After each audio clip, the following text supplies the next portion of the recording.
Non-disclosures have long been used in tech and business settings where a trade secret getting out could bring down a company. But more and more organizations have been using them to stop people from talking about far more serious issues too, like accusations of sexual misconduct, harassment, and even assault. Such NDAs have been at the root of debate at the Massachusetts State House over the past couple of months, with one woman leading the charge against them.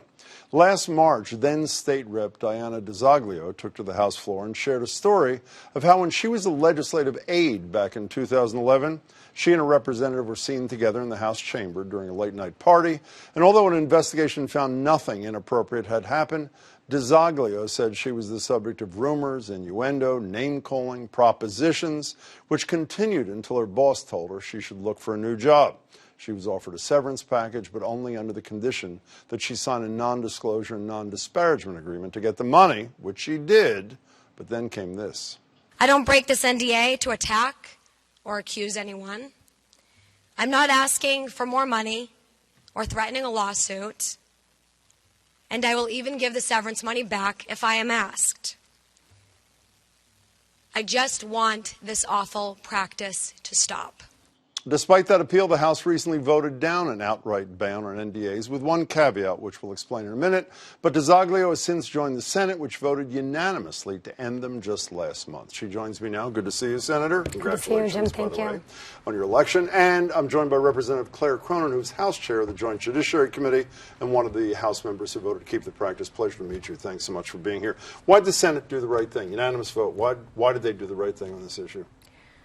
I believe that it was a unanimous decision because the conversation surrounding the ability for a non-disclosure agreement to protect and hide the misdeeds of an elected official or their staff who are engaging in inappropriate behavior such as harassment, discrimination, or assault was simply deemed to be wrong by the Senate unanimously, like you said, Republicans and Democrats. And obviously the overwhelming members of the House, including you, didn't think her reasoning, the Senate reasoning, was right. Why not?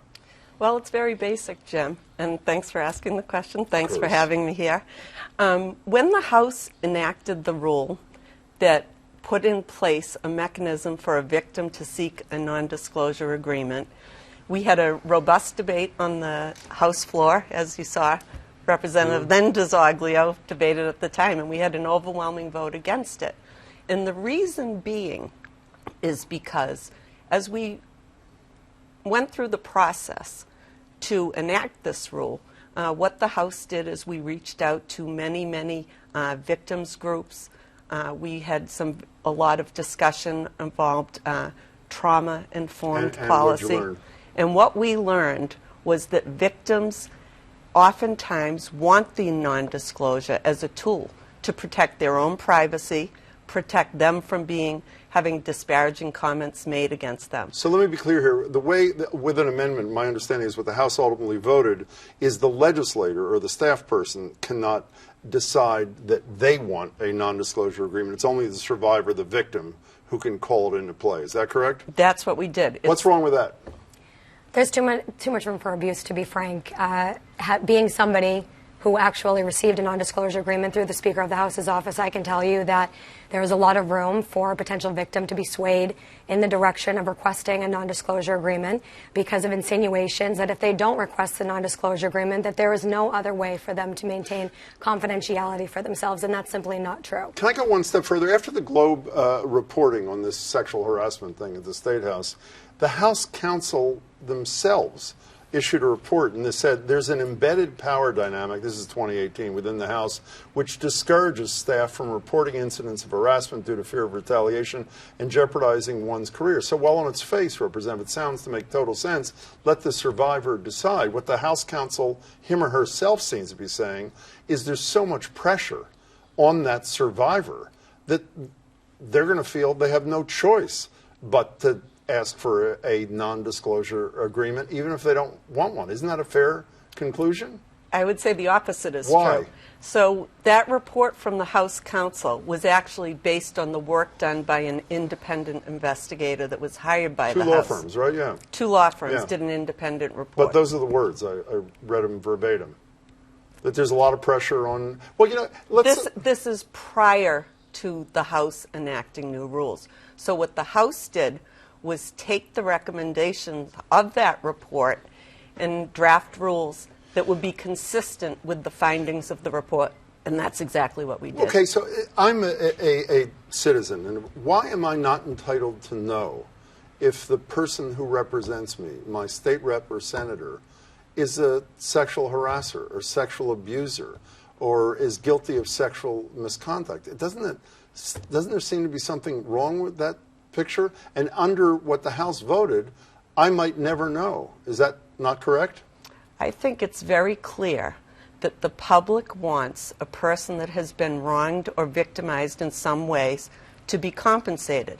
And I think it's also very clear that the public has no use in trying to air what might be very private matters for an alleged victim.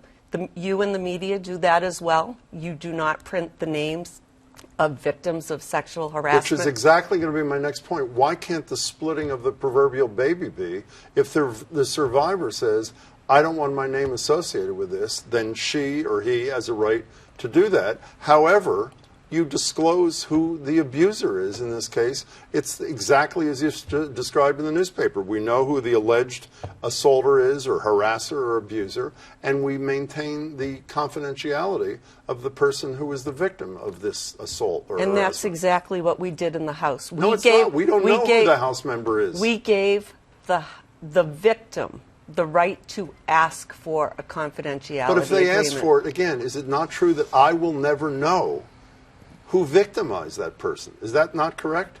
Am I wrong? Am I reading this wrong? That's correct, and I just want to add to that the way that the language in the House is written, which is why I had such an issue with it, actually says that only in the case of sexual harassment, if it's deemed to be sexual harassment, will the victim be the one who's allowed to drive the nondisclosure agreement. So if somebody is harassed or discriminated against regarding issues pertaining to a disability, to race, being LGBTQ, age, whatever it might be, those people are also allowed to still get nondisclosure agreements recommended to them by the leadership team.